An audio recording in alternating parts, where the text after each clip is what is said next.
परमेश्वर के महान नाम की स्तुति हो। इस हिंदी आराधना में हम आप सबको स्वागत करते हैं। परमेश्वर ने इस जून महीने के दूसरे सप्ताह में वो अपने चरणों में लेके आया है। आइए हम सब मिलकर उस परमेश्वर के चरणों में अपने सर को झुकाते हुए, अपनी आंखों को बंद करते हुए और कहीं उस परमेश्वर से, महान जीवित सामर्थी परमेश्वर, हम आपका धन्यवाद देते हैं। आज सुबह के वक्त में आप हमें अपने चरणों में लेके आए हैं राजा। पिछले पूरे एक हफ्ता आप हमारे साथ रहे, हमें संभाला, हमें सुरक्षित रखा, हमें भला चंगा रखा। हम आपका धन्यवाद देते हैं परमेश्वर। आपकी भलाइयों को सोचते हुए, आपके आश्चर्य कर्म के कामों को सोचते हुए हम आपका धन्यवाद देते हैं राजा, क्योंकि तूने हमें बचाया है, क्योंकि तूने हमें छुड़ाया है। और तेरी उपस्थिति के लिए राजा हम धन्यवाद देते हैं परमेश्वर। कितने लोग थे जो पिछली रात को जो जीवित थे, लेकिन आज सुबह के समय में वो जीवित नहीं है। लेकिन परमेश्वर ने हमें इस योग्य समझा, उस परमेश्वर ने हमें इस योग्य समझा कि उसने हमें जीवित रखा है। वो हमें अपने चरणों में लेके आया है। हमें उसे तहे दिल से शुक्रिया अदा करना चाहिए। उसके उपकारों को सोचते हुए, उसकी भलाइयों को सोचते हुए, उसके चमत्कार को सोचते हुए, उसके आश्चर्य कर्म को सोचते हुए, उसकी कुर्बानी को सोचते हुए, उसके नाम को हम सब मिलकर ऊंचा उठाने वाले हैं। जब हम सब मिलकर उस परमेश्वर के चरणों में चलें, वो परमेश्वर स्वर्ग से हमारे बीच में आके अपनी उपस्थिति से, पवित्र आत्मा की आग से, अभिषेक से हमें भरने वाला है। क्योंकि जिस परमेश्वर की हम आराधना करते हैं वो जी उठा परमेश्वर है, मृत्यु में से जी उठा परमेश्वर है। वो परमेश्वर अनुग्रहकारी है, दयालु है, पराक्रमी परमेश्वर है।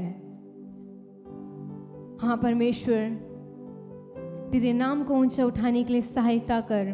जब हम सब मिलकर कुछ गीतों को गा के तेरे नाम को ऊंचा करें राजा, आप हमारी स्तुति और आराधना को ग्रहण करें परमेश्वर। अपने वचनों से हमसे बातचीत करें। हमारा दिल, हमारा ध्यान और हमारा दिमाग सिर्फ तेरी ही ओर रहने पाए परमेश्वर। पूरी आराधना को हम आपके सामने और आपके हाथों में सौंपते हैं। सारा आदर महिमा हम आपको देते हैं। मसीह यीशु के महान नाम से मांगते हैं, आमेन। Praise the Lord. आप सबको परमेश्वर के चरणों में देखकर बहुत खुशी हो रहे हैं। आइए कुछ गीतों को गाकर उसके नाम को ऊंचा करें। पहले गीत, शुक्रिया शुक्रिया तेरा तूने जो किया, मेरी मुर्दा जिंदगी को तूने जीवन है दिया।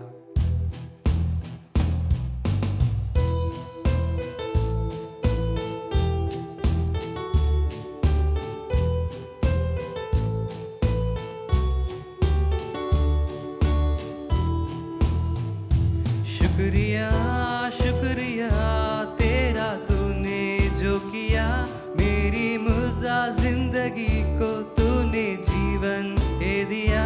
शुक्रिया शुक्रिया तेरा तूने जो दिया, इस अंधेरी जिंदगी को तूने रोशन है किया।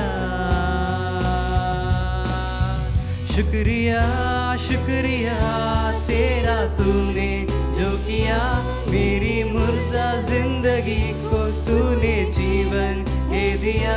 शुक्रिया शुक्रिया तेरा तूने जो दिया, इस अंधेरी जिंदगी को तूने रोशन किया। अंधेरी राहों पर चल रहा था, जीवन में कोई ना खुशी थी,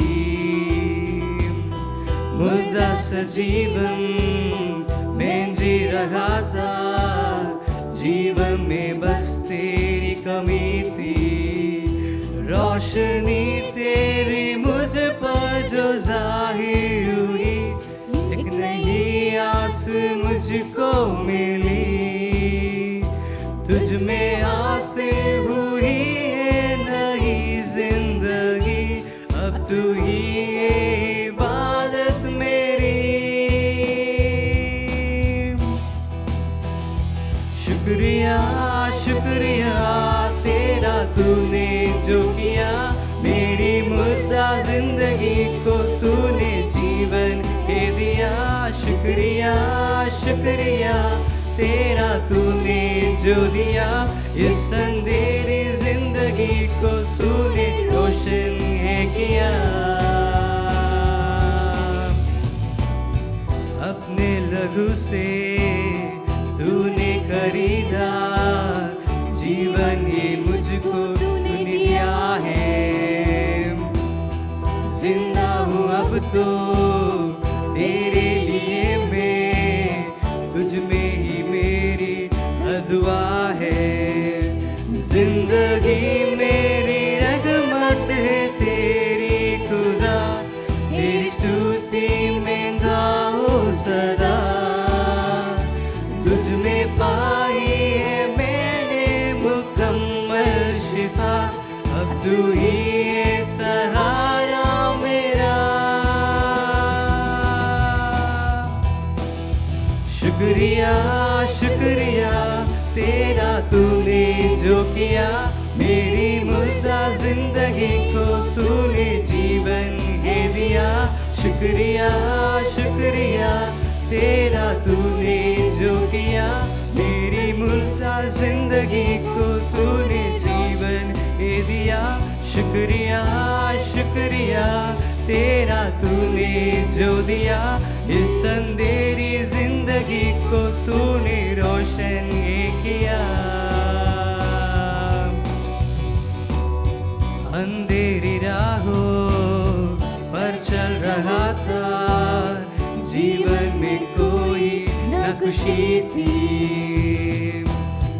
मुर्दा सा जीवन मैं जी रहा था, जीवन में बस तेरी कमी थी।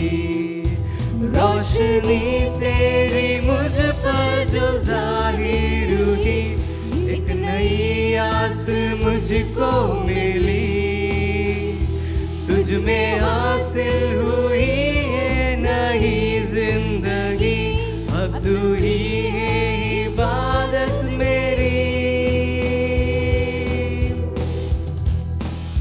शुक्रिया शुक्रिया तेरा तूने जो किया, मेरी मुर्दा जिंदगी को तूने जीवन दे दिया। शुक्रिया शुक्रिया तेरा तूने जो दिया, इस अंधेरी जिंदगी को तूने रोशन है किया। शुक्रिया शुक्रिया तेरा तूने जो किया, मेरी मुर्दा जिंदगी को तूने जीवन दे दिया। शुक्रिया शुक्रिया तेरा तूने जो दिया, इस अंधेरी जिंदगी को तूने रोशन है किया।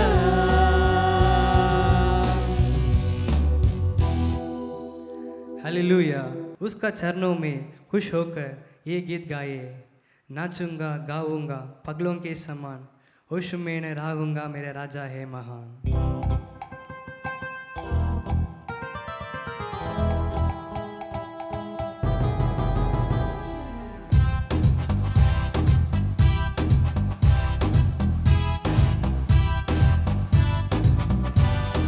नाचूंगा गाऊंगा पगलों के समान, होश में न रहूंगा मेरा राजा है महान।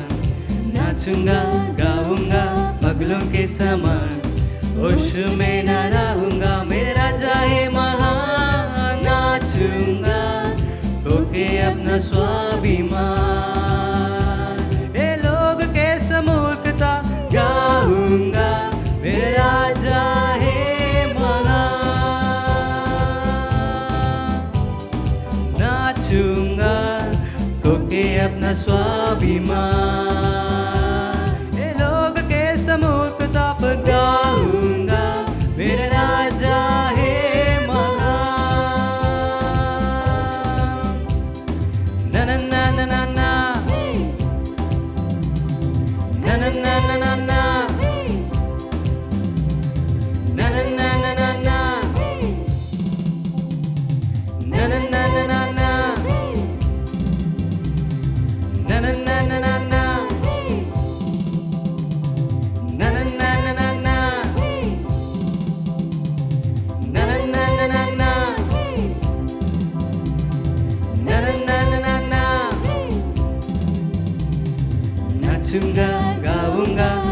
पगलों के समान होश में न रहूंगा, मेरे राजा है महान।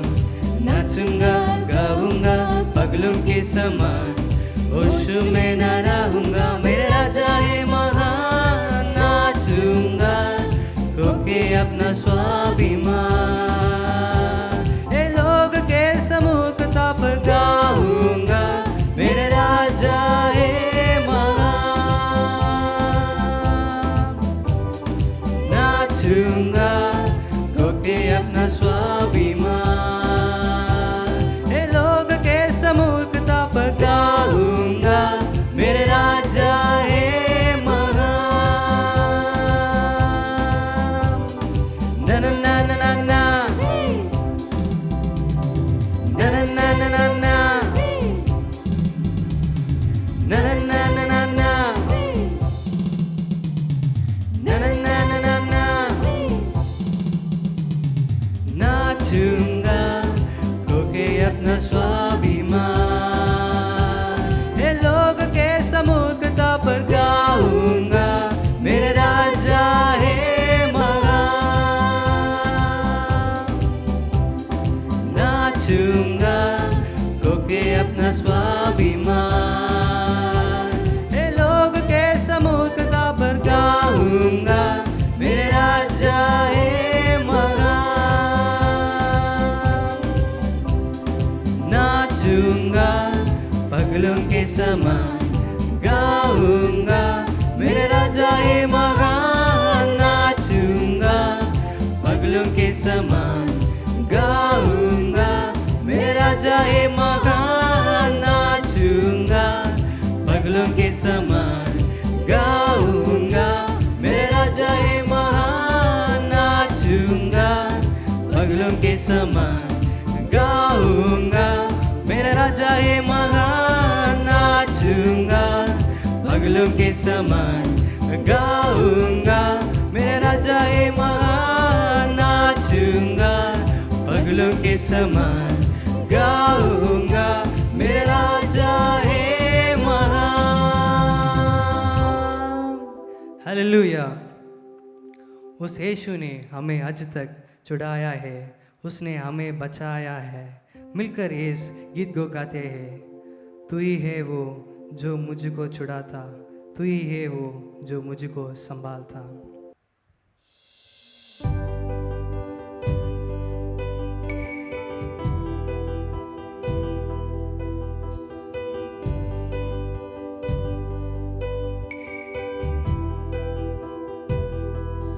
तू ही है वो जो मुझको छुड़ाता,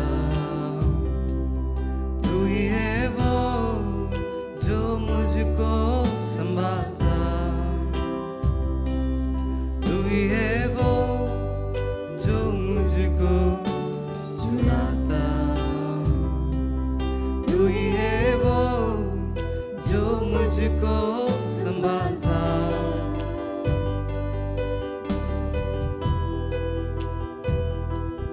तू ही है वो जो मुझको छुड़ाता, तू ही है वो जो मुझको संभालता, तू ही है वो जो मुझको छुड़ाता,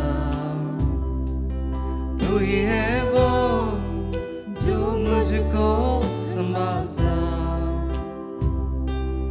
देखता हूँ मैं जब तेरी क्रूस की ओर, तू ही है वो जो मुझको बचाता। मैं आजाद हूँ, मैं आजाद तेरे लहू से हुआ हूँ। मैं आजाद हूँ, मैं आजाद तेरे लहू से हुआ हूँ। तू ही है वो जो मुझको उठाता, तू ही है वो जो मुझको जलाता। देखता हूँ मैं जब तेरे क्रूस की ओर, तू ही है वो जो मुझको दौड़ाता। मैं आजाद हूँ, मैं आजाद तेरी लहू से हुआ हूँ। मैं आजाद हूँ, मैं आजाद तेरी लहू से हुआ हूँ। टूट सारे बंधन आजाद में हुआ हूँ। मैं आजाद तेरे लहू से हुआ हूँ। टूट सारे बंधन आजाद में हुआ हूँ। मैं आजाद तेरे लहू से हुआ हूँ। टूट सारे बंधन आजाद में हुआ हूँ। मैं आजाद तेरे लहू से हुआ हूँ। टूट सारे बंधन आजाद में हुआ हूँ। मैं आजाद तेरे लहू से हुआ हूँ। मैं आजाद हूँ, मैं आजाद तेरे लहू से हुआ हूँ। मैं आजाद हूँ, मैं आजाद तेरे लहू से हुआ हूँ। मैं आजाद हूँ, मैं आजाद तेरे लहू से हुआ हूँ। मैं आजाद हूँ, मैं आजाद तेरे लहू से हुआ हूँ। मैं आजाद तेरे लहू से हुआ हूँ। मैं आजाद तेरे लहू से हुआ हूँ। मैं आजाद तेरे लहू से हुआ हूँ। आइए कुछ देर उस परमेश्वर की आराधना करें अपनी आंखों को बंद करके। जैसे ये गीत कहता है कि मैं आज़ाद हूँ, तेरे लहू से आज़ाद हूँ। और ये बात सच है कि उस परमेश्वर ने हमें एक आज़ादी दी है। उस परमेश्वर ने हमें चंगा किया है। उस परमेश्वर ने हमें एक अद्भुत रीति से अपने चरणों में लेके आया है। आज सुबह के वक्त में उस परमेश्वर की भलाइयों को सोचते हुए, उसकी करुणा को सोचते हुए, कि हम सब मिलकर अपने जगहों पे खड़े होके अपने हाथों को उस परमेश्वर की ओर उठाते हुए कहें, हाँ परमेश्वर, तेरे लहू से मैं आज़ाद हुआ हूँ।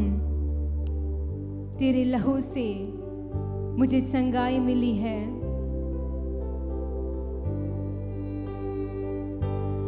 मैं आज़ाद हूँ, मैं आज़ाद तेरे लहू से हुआ हूँ। मैं आज़ाद हूँ, मैं आज़ाद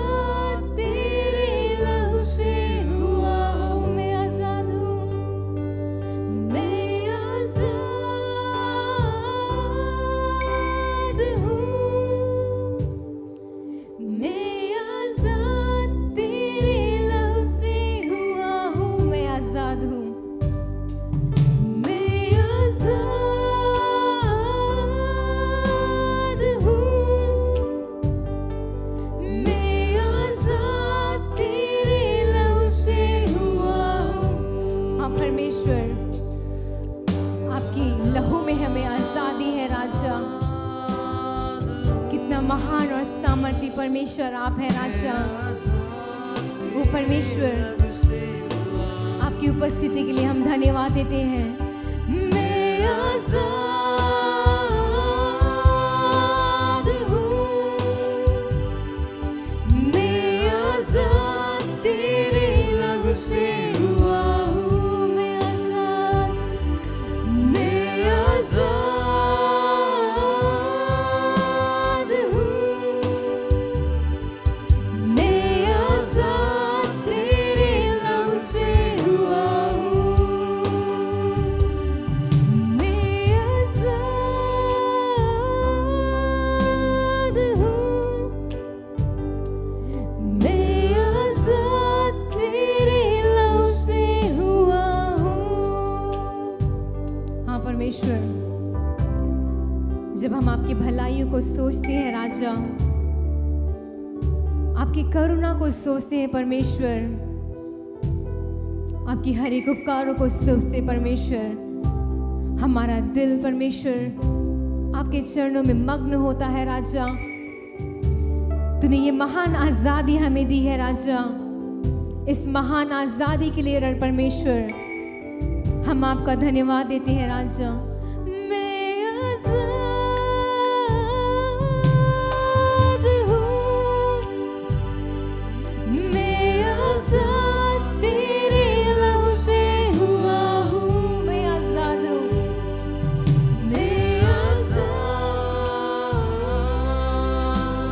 हूँ, मैं आजाद तेरे लहू से हुआ हूँ। मैं आजाद, मैं आजाद हूँ। उन सारे उपकारों को सोचते हुए कि हमारे परमेश्वर ने हमें आजाद रखा है, हर एक बंधनों से इस परमेश्वर ने हमें मुक्त किया है, हर एक परेशानियों से, हर एक मुसीबतों से, हर एक बीमारियों से। उस महान और जीवित सामर्थ्य परमेश्वर ने अपने लहू के द्वारा, अपनी कृपा के द्वारा, अपने अभिषेक के द्वारा और अपनी सामर्थ के द्वारा उसने हमें बचाया है। कि हम सब मिलकर उस परमेश्वर के चरणों में कहें, हाँ परमेश्वर, तूने हमें आजाद किया है, तूने हमें चंगा किया है, तूने हमें स्वर्ग की ओर उठाया है परमेश्वर, तूने हमें ऊंचा किया है परमेश्वर। कि इसको हम दोबारा गाते हुए उस परमेश्वर से कहें, मैं आजाद हूँ, मैं आजाद तेरे लहू से हुआ हूँ। मैं आजाद हूँ, मैं आजाद तेरे लहू से हुआ हूँ। मैं आजाद हूँ, मैं आजाद तेरे लहू से हुआ हूँ। हाँ यीशु, तेरी आजादी के लिए हम तेरा धन्यवाद देते हैं परमेश्वर। आइए हम सब मिलकर अपने देश के लिए, अपनी कलीसिया के लिए, अपनी परिवार के लिए प्रार्थना करें, क्योंकि इस समय में अनेक परेशानियां हैं। ये देश परेशानियों से भर चुका है, ये देश कुकर्म से भर चुका है। लोग उस मसीह को भूल चुके हैं, हर एक बातों को भूल चुके हैं, उस परमेश्वर की कुर्बानी को भूल चुके हैं, जिस परमेश्वर ने अपने बहुमूल्य रक्त को बहाकर, अपने बहुमूल्य खून को बहाकर हमें बचाया, हमें छुड़ाया। क्या हम सब कहें, हाँ परमेश्वर, तेरी करुणा हमारे ऊपर बनी रही है, तेरी करुणा हमारे ऊपर अटल है परमेश्वर। हम आपका तहे दिल से धन्यवाद देते हैं राजा। इस कलीसिया को, इस कलीसिया के पासबानों को, इस कलीसिया के विश्वासियों को हम आपके पवित्र हाथ में सौंपते हैं परमेश्वर। विशेषकर इस भारत देश में तेरी आज़ादी, तेरी करुणा, तेरी अपरंपार आशीष रहने पाए। इस देश की जो आर्थिक स्थिति है, इस देश में जो भी परेशानियां हैं, उन सब को आप दूर कर दीजिए परमेश्वर, क्योंकि आपके नाम में आज़ादी है राजा, और आपके लहू से हमें आज़ादी मिली है परमेश्वर।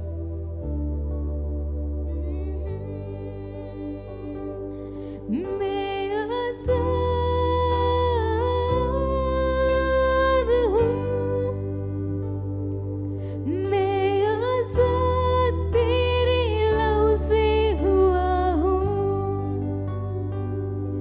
मैं आज़ाद हूँ,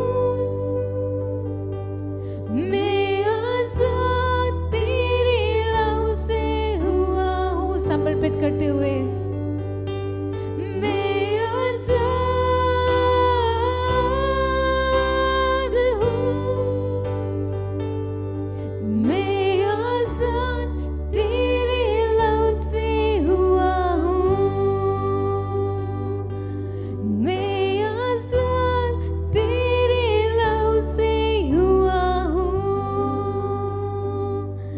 मैं आज़ाद तेरे लहू से हुआ हूँ। हाँ परमेश्वर, आपके लहू से हमें आज़ादी मिली है परमेश्वर। ओ परमेश्वर, सारी बातों को सोचते हुए हम आपको शुक्रिया अदा करते हैं राजा। धन्यवाद देते हैं तेरी उपस्थिति के लिए, धन्यवाद देते हैं तेरी आज़ादी के लिए। इस पूरे हफ्ते तू हमारे साथ रहा, आने वाले हफ्ते में भी आप हमारे साथ रहिए परमेश्वर। अपने वचनों से हमसे बातचीत कीजिए। सारा आदर महिमा हम आपको देते हैं, मसीह यीशु के महानाम से मांगते हैं, आमीन। जय मसीह की। प्रभु ने और एक मौका दिया है हम सबको फिर एक बार प्रभु के भवन में गीत गाकर, उसकी आराधना करके, उसकी स्तुति करना कितना सुंदर और महत्वपूर्ण समय है। हाँ, पिछले 1 साल से प्रभु ने हमें इस YouTube के माध्यम में प्रभु के वचन बांटने का एक मौका दिया है, इसीलिए हम प्रभु के लिए धन्यवाद देते हैं। और जो जो इससे आशीष पाए हैं, जो जो इससे आपको खुशी मिली है, उसके लिए भी हम धन्यवाद देते हैं। प्रभु एक एक समय पर, एक एक दिन, एक एक हमारे कदमों में वह हमें बचाकर संभाल कर ले आया है। हमारे सब कुछ, हमारे सोच विचार सब कुछ जानने वाला प्रभु हमारे साथ रहकर हमें चलाया है। हमारे घर को भाड़ा डालकर उसने बचाया है, इसीलिए हम उसके लिए धन्यवाद देना चाहिए। देखिए हमारे प्रभु हमारे ऊपर कितना ख्याल रखते हैं। हम वचन की ओर पहले देखेंगे। देखिए मत्ती का किताब 10 का 30वां वाला वचन। ये वचन पढ़ते समय आश्चर्य होगा, मुझे तो आश्चर्य हुआ, आप सबको भी आश्चर्य होगा करके मैं सोचती हूँ। तुम्हारे सिर के बाल भी सब गिने हुए हैं। तुम्हारे सिर के बाल सब गिने हुए हैं। क्या आपने कभी सोचा कि आपके सर में कितना बाल है, कितना जड़ते हैं, कितना उगते हैं? या प्रभु ने अपने बाल को कितना संभाल कर रखा, कभी आपने सोचा? हाँ, बहुत लोग जैसे मैं भी हूँ, जब बाल जड़ते हैं तो बहुत दुख होता है। कितने घने बाल थे, अभी बाल सब चले गए। लेकिन कोई भी हम अपने आप जो गिरा हुआ बाल, जड़ा हुआ बाल को फिर से उठाकर चिपका नहीं सकते। हम अपने मर्जी के मुताबिक उसे उगा नहीं सकते। टेक्निक तो आया होगा, लेकिन सबको वह सूट नहीं करता। लेकिन हमारे प्रभु हमारे बाल पर भी ख्याल रखने वाला प्रभु है। जो जड़ता है, जो उसे हम काट देते हैं, जब चाहे उसे खाड़ देते हैं, कहते हैं हम वो बढ़ जाएगा, वो अपने आप बढ़ जाएगा। और जैसे हमको चाहिए उसे स्ट्रेटन करना तो स्ट्रेटन करते हैं, कर्ली करना तो कर्ल करते हैं, तो उसे अपने मर्जी के मुताबिक हम बनाते हैं बाल को। हम सोचते हैं ऐसे रहने से वैसा अच्छा होगा, ऐसे रहने से अच्छा होगा, हम बाल काट देंगे तो अच्छा होगा, लंबा हो तो अच्छा होगा। अपने अपने मन के मुताबिक हम अपने बाल को संवारते हैं। लेकिन कभी आपने सोचा ये बाल कब हमको उगने लगे? हाँ, ये बाल जब हम अपने माँ के कोख में थे तभी प्रभु ने हमारे बालों का भी ख्याल करके उसे उगाया है।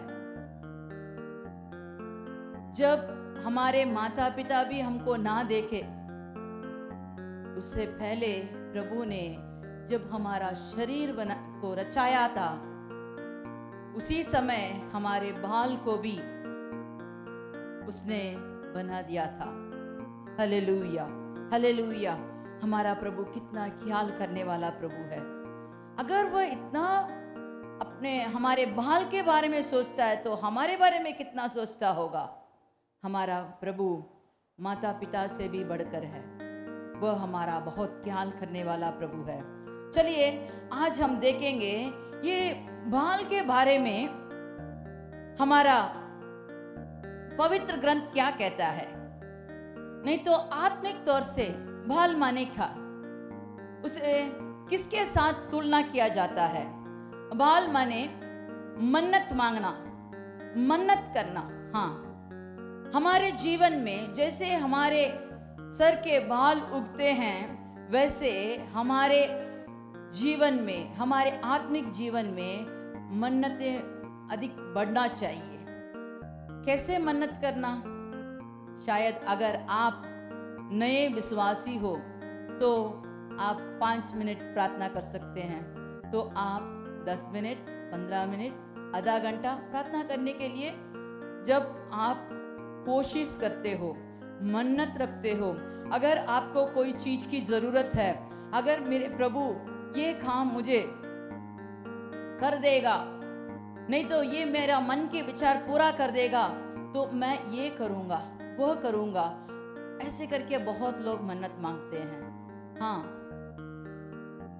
इस दुनिया के लोग तो बहुत किस्म के मन्नतें करते हैं, लेकिन हमारे प्रभु हमारे पास इस दुनिया के मुताबिक मुझे ये चाहिए वो चाहिए कुछ नहीं मांगता, लेकिन आत्मिक तौर से हमें बढ़ना उसको बहुत पसंद है।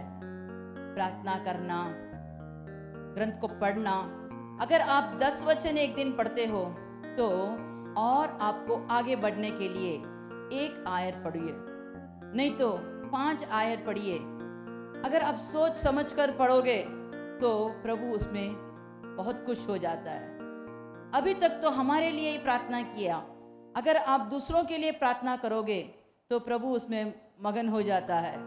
अगर आप देश के लिए, नहीं तो प्रभु की इच्छा अनुसार प्रार्थना करेंगे तो उस पर प्रभु खुशी हो जाता है और हमें जो चाहिए बिना मांगे वो सब कुछ देता है। वचन ऐसा कहता है, पहले उसके राज्य और उसके धर्म की खोज करो तो आपको इस दुनिया के सब कुछ जो भी आपको चाहिए सब कुछ आपके पीछे आएगा, आपको सब कुछ मिलेगा। चलिए हम कुछ लोगों के बारे में देखेंगे जो अपने मन्नत को पूरा किया और जो उनको मन्नत ना पूरा करने से क्या हुआ करके देखेंगे।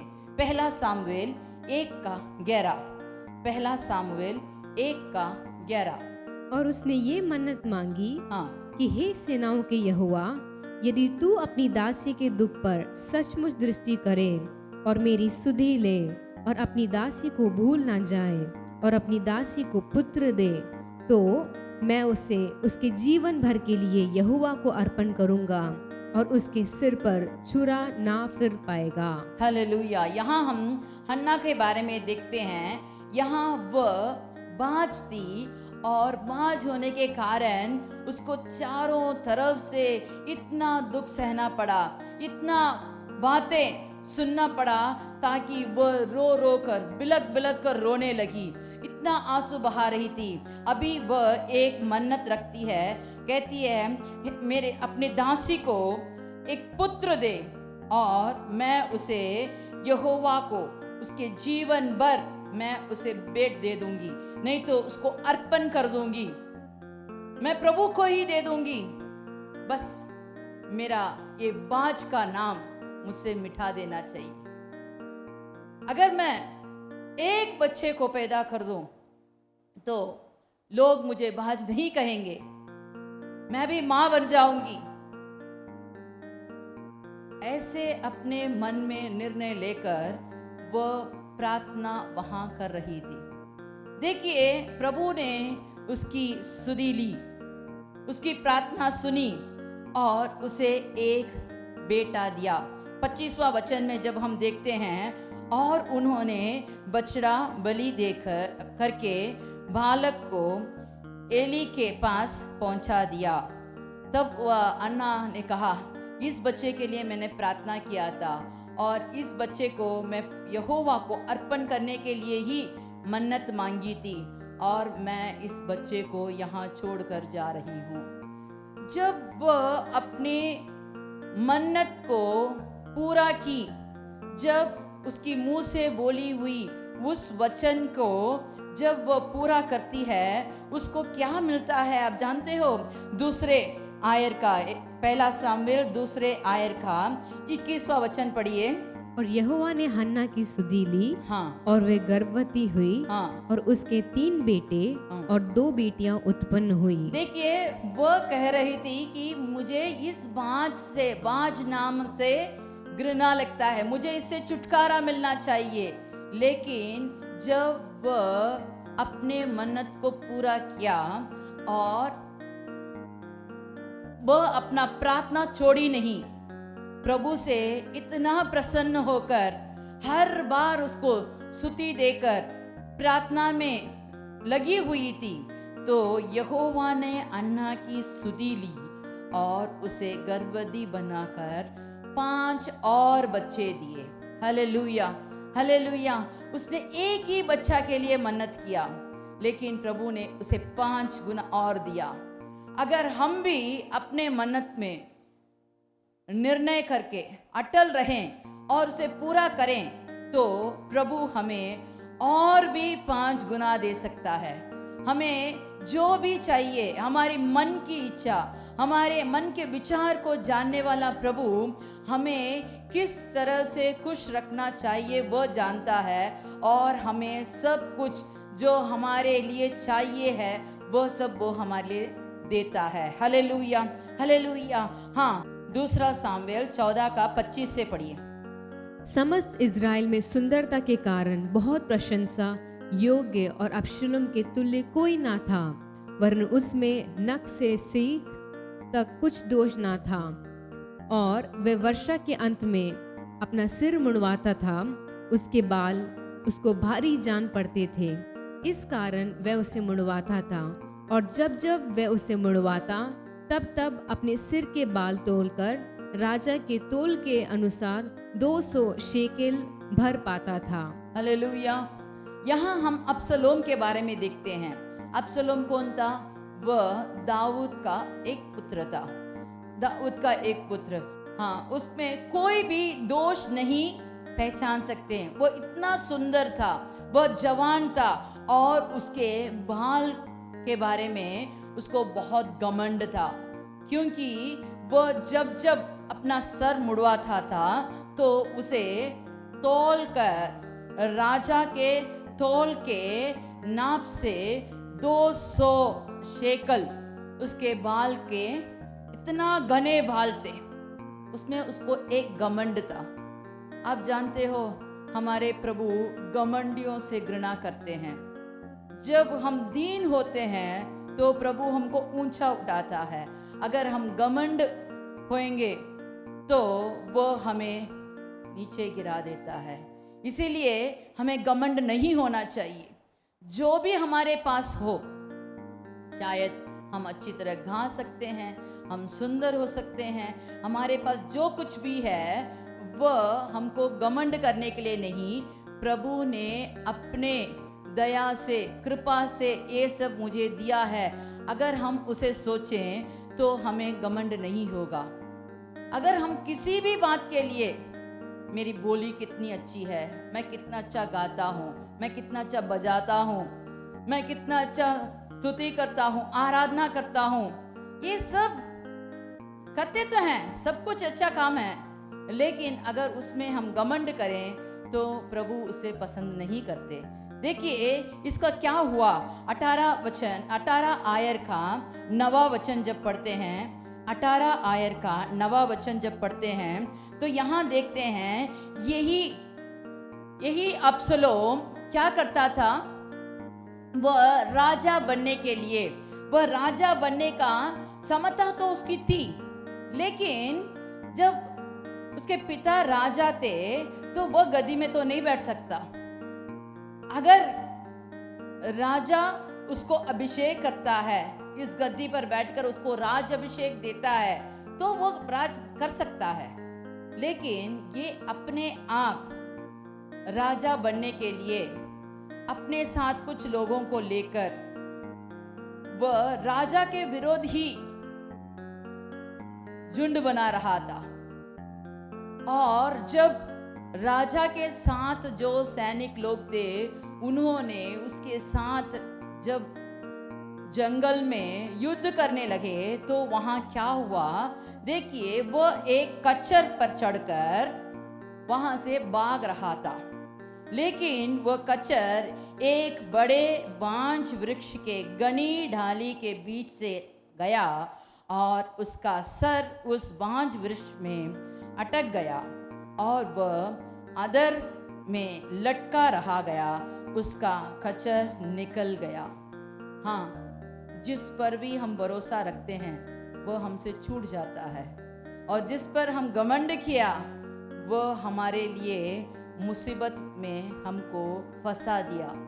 देखिए ये बाल उस वृक्ष के डाली में अटक जाने के कारण शत्रु, उसके दाऊद के सैनिकों ने आकर उस पर भाला डालकर उसे मार डाला, उसे छेद कर दिया। हाँ, देखिए उसके घमंड था, उसके बाल पर उसके इतना घमंड था कि वही बाल ने उसको मृत्यु तक ले गया। जानते हो आप किस पर कैसे चलते हो? अपने घमंड पर चलते हो या आप अपने को दीन करके चलते हो? प्रभु की इच्छा अनुसार चलते हो या इस दुनिया के इच्छा अनुसार चलते हो? अपने मनमानी चलते हो या दूसरों को चलाया जैसा चलते हो? आप किस पर चलते हो? कौन से पथ पर चलते हो? अपने आप को सोचकर, अपना कदम बढ़ाने से पहले आप अपने को सोचकर विचार कीजिए कि मैं सही रास्ते में जा रहा हूं या नहीं। देखिए न्यायों के किताब 13 का 3, 4 और 5 वाला वचन पढ़ेंगे। न्यायों के किताब। इस स्त्री को यहोवा के दूत ने दर्शन देकर कहा, सुन, बांझ होने के कारण तेरा बच्चा नहीं, परंतु अब तू गर्भवती होगी और तेरा बेटा होगा, इसलिए अब सावधान रह कि ना तो तू दाखमधु व और किसी भांति की मदिरा पिए और ना कोई अशुद्ध वस्तु खाए, क्योंकि तू गर्भवती होगी और तेरा बेटा उत्पन्न होगा और उसके सिर पर छुरा ना फिरे, क्योंकि वह जब जन्म से ही परमेश्वर का नजीरा रहेगा। देखिए यहाँ एक जन के बारे में लिखा है, उसका नाम है सिमसोन। सिमसोन के जन्म के बारे में यहाँ कहा गया है। यहाँ हम देखते हैं एक औरत थी, वो बांझ थी। वो बांझ होने के कारण वहाँ उसको एक दूत ने आकर एक समाचार कहता है, तू बांझ है लेकिन तू जल्द से गर्भवती होगी, तेरे को एक पुत्र, एक बेटा जन्म होगा और उसको कैसे चलाना, तू क्या पीना ना पीना, क्या खाना क्या ना खाना, क्या छूना क्या ना छूना, सब कुछ उसने सिखाया। कब सिखाया? अभी तक तो बच्चा नहीं है, कोख में बच्चे का चिन्ह तो अभी तक नहीं मिला, लेकिन वह दूत कहता है कैसे कैसे चलना, क्या करना क्या ना करना। और जब बच्चा पैदा होगा उसके बाद उसको कैसे उसको आपको पालन पोषण करना, सब कुछ उसको सिखाया गया था। क्या कोई माँ बाप इसे सुन रहे हैं, ऐसे आपको कोई वाणी मिली है? हाँ, हम तो प्रभु से ऐसा कुछ पूछा ही नहीं। बच्चे के लिए आप लोग ऐसा प्रार्थना कर रहे हैं कि नहीं, ये भी नहीं मुझे मालूम। लेकिन अगर आप माँ बाप हैं तो अपने बच्चे के लिए प्रार्थना कीजिए, प्रभु के भवन में जाकर पूछिए कैसे चलाना है, मेरे बच्चे को कैसे पालन पोषण करना है। हम तो जानते हैं कि उसे खाना खिलाना है, कपड़ा देना है, अच्छा परवरिश करना है, ये तो सब जानते हैं, लेकिन आत्मिक तौर से उसे कैसे चलाना है, उसे आप प्रभु से पूछकर उसे प्रार्थना में कैसे लगाना है, उसे प्रार्थना कैसे सिखाना है, कैसे वचन पढ़ना है, ये सब आपको सिखाना चाहिए।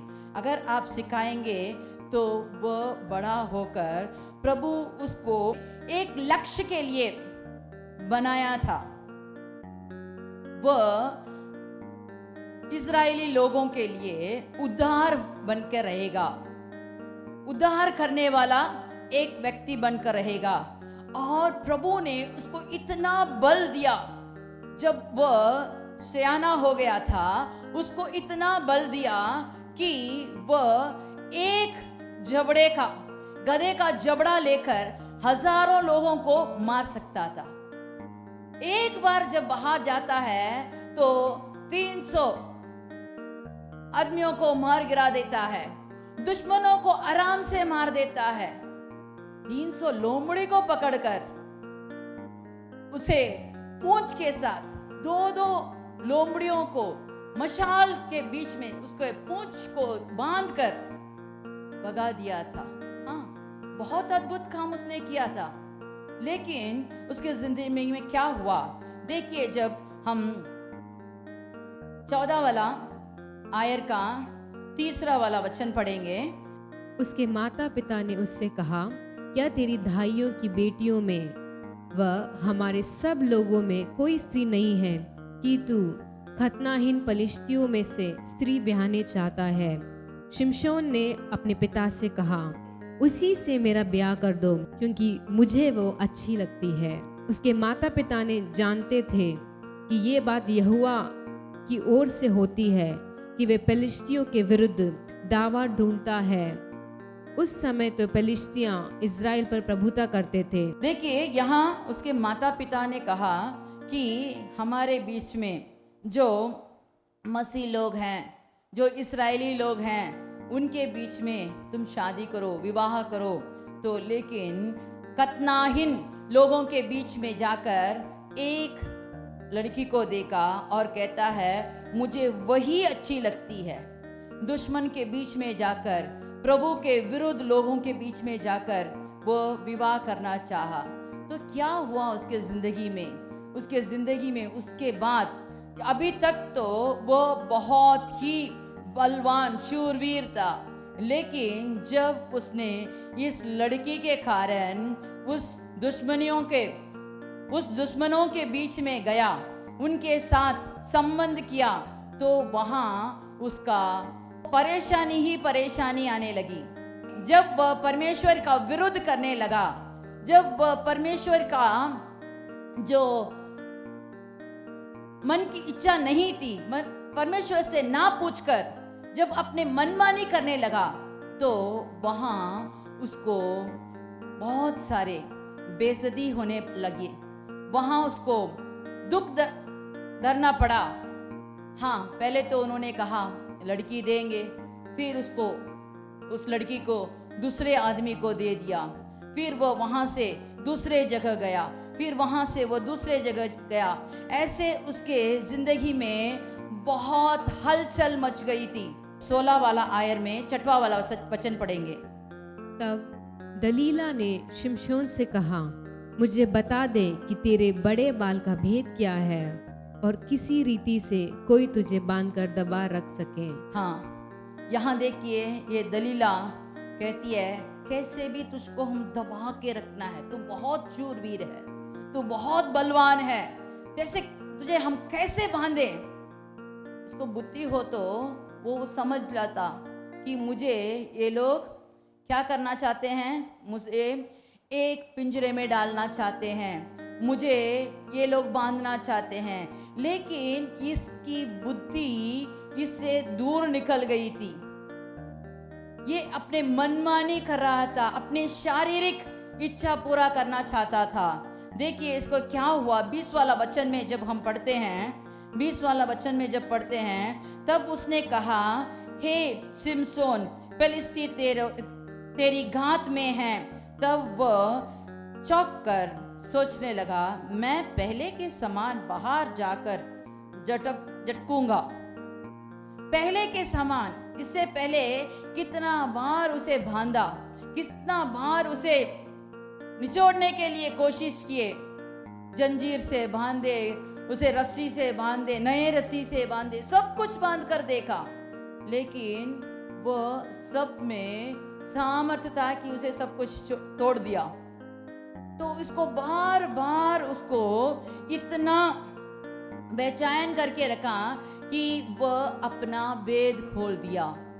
उसने कहा, हाँ, अगर मेरे सिर पर छुरा लगाया गया, नहीं तो मेरे लट्टों को काट दिया गया, तो मैं बलहीन हो जाऊंगा, मेरा बल मेरे से निकल जाएगा। जब उसने अपना इतना आंतरिक भेद को खोल दिया, तो उसको शत्रु ने उसके लट्ठों को काट कर, उसे बांध कर क्या किया देखिए। तब फिलिस्तियों ने उसको पकड़कर उसकी आंख फोड़ डाली और उसे गाजा को ले जा और पीतल के बेड़ियों से जकड़ दिया, बंदीगृह में चक्की पीसने को डाला। एक बड़ा सूरवीर आदमी, अभी उसकी आंखें फोड़ दिए गए, उसके दृश्य को उन्होंने चुरा लिया। उसकी जो दृष्टि थी, जो प्रभु ने उसके लिए एक विचार रखा था, वह सब अब छीना गया और उसे पीतल के बेड़ियों से जकड़ दिया गया और वह चक्की पीस रहा है। क्या यह शोभा देती है? नहीं। अगर हम अपने मन्नत को तोड़ दें तो हमारी स्थिति भी ऐसी ही होगी। हमारी दृष्टि, हमारे जो प्रभु ने हमारे लिए एक मकसद के साथ उसने हमें रचाया है, उसने हमको उद्धार दिया है। इस दुनिया में कितने लोग हैं, लेकिन हमको उसने चुन लिया है। एक मकसद है। अगर हम उस मकसद से बाहर चले जाएं, अगर हम उसके मिन्नतों को तोड़ दें, अगर हम उसके नजर से दूर निकल जाएं, तो हमें भी ऐसी ही स्थिति हो जाएगी। अगर हम फिर से, जैसे इस सिमसोन ने फिर से प्रार्थना किया, हे प्रभु, एक बार मुझे बल दे, मैंने तो गलत कर दिया, लेकिन एक बार मुझ पर कृपा कर। उसने प्रार्थना किया और उसके सर पर फिर से बाल उगे। Hallelujah, hallelujah. और उसने जब बाल उगे तो वहां क्या हुआ जानते हो? उसने मरते समय बहुत सारे फिलिस्तियों को उसने मार डाला था, लेकिन प्रभु का मकसद वहां पूरा नहीं हुआ। वो तो वहां मर गया, लेकिन प्रभु का मकसद पूरा नहीं हुआ। हमारे जिंदगी में हम बीच रास्ते में मरने के लिए प्रभु ने हमको नहीं बनाया, हमें एक मकसद से बनाया है। हम अपने मन्नतों में आगे बढ़ना चाहिए और भी बढ़ना चाहिए। पिछले साल से, पिछले दिनों से अभी हमको अधिक प्रार्थना करना चाहिए, अधिक वचन पढ़ना चाहिए, अधिक प्रभु के पास जाकर हाथ फैलाकर दूसरों के लिए प्रार्थना कीजिए, बाट जोइए, उपवास रखिए, ताकि प्रभु हम पर प्रसन्न होकर हमें और भी आशीषें देगा। Hallelujah, hallelujah. चलिए हम अपने संस्कार को कभी ना तोड़ें, कभी भी हमें जो प्रतिभा प्रभु ने दिया है उसे हम अपनाकर उसके विचार के अनुसार चलने के लिए, हे प्रभु मुझे बल दे करके हम अभी आंख बंद करके प्रार्थना करेंगे। हाँ, हे प्रभु, ये बाल के बारे में हमको आज आपने सिखाया है। बहुत समय पर हम बाल के बारे में सोचते नहीं हैं। वो जड़ता है, उगता है, लंबा होता है, चाहे हम तो उसे काट देते हैं, लेकिन आप हमारे बालों को भी गिन कर रखे हो। हे प्रभु, हम पर आपको कितना ख्याल रखते हो, कितना प्यार करते हो। हम पर अपना मकसद चलाने के लिए हमें अपने हाथ के अंदर बंद करके हमको चलाइए, अपने पंखों के तले रखकर हमको चलाइए। अगर किसी भी जगह पर हम छूट भी गए तो हे प्रभु, फिर से जैसे मुर्गी अपने बच्चों को अपने पंखों तले ले आती है, वैसे आप भी हमें अपने पंखों के अंदर रख लीजिए प्रभु। किसी भी समय पर आपसे हम दूर ना चले, हम बिछड़ ना जाएं, हमारे मार्ग गलत रास्ते में हम ना जाएं। सीधे रास्ते में जाने के लिए आप अपना हाथ हमारे हाथ से पकड़कर ले जाइए प्रभु। इस महीने के दूसरे हफ्ते में आपने हमें लाए हैं, बाकी के दिन भी आप ही के हाथ के साथ हमको चलने के लिए सामर्थ्य दीजिए प्रभु। एक एक समय आप ही हमको संभालते हैं प्रभु। हमारे अंदर का जो भी घमंड हो उसे निकाल दीजिए प्रभु। नम्र से दीन होकर चलने की कृपा दीजिए प्रभु। प्रार्थना में जुड़े रहने के लिए कृपा दीजिए प्रभु। तुम्हारे वचनों को ध्यान करने के लिए हमें कृपा दीजिए प्रभु। तुम्हारे वचनों के भीतरी अर्थ समझने के लिए हमें कृपा दीजिए प्रभु। जो भी भाई बहन इसे सुनते हैं, उन सबको, जो भी अब प्रार्थना में जुड़े हैं, उन सबको अपनी आशीष दीजिए प्रभु। हे प्रभु, जैसे अन्ना ने प्रार्थना किया, उसको 5 गुना और भी खुशी से भर दिया, वैसे हमें भी भर दीजिए प्रभु। हमारी जिंदगी खुशी से भर दीजिए प्रभु। इस महीने के एक दिन अपने आशीषों से भर दीजिए। हमारे घर वालों को आप संभाल कर ले जाइए प्रभु। उनके सब कमी को दूर कर दीजिए प्रभु। हमारे प्रार्थना सुन कबूल कर मसीह के नाम से मांगते हैं, आमीन आमीन। चलो हम सब मिलकर कहेंगे, हे मेरे मन यहोवा को धन्य कर, और जो कुछ मुझ में है वह उसके पवित्र नाम को धन्य कर। हे मेरे मन यहोवा को धन्य कर, और उसके किसी भी उपकार को ना भूलना। आमीन आमीन।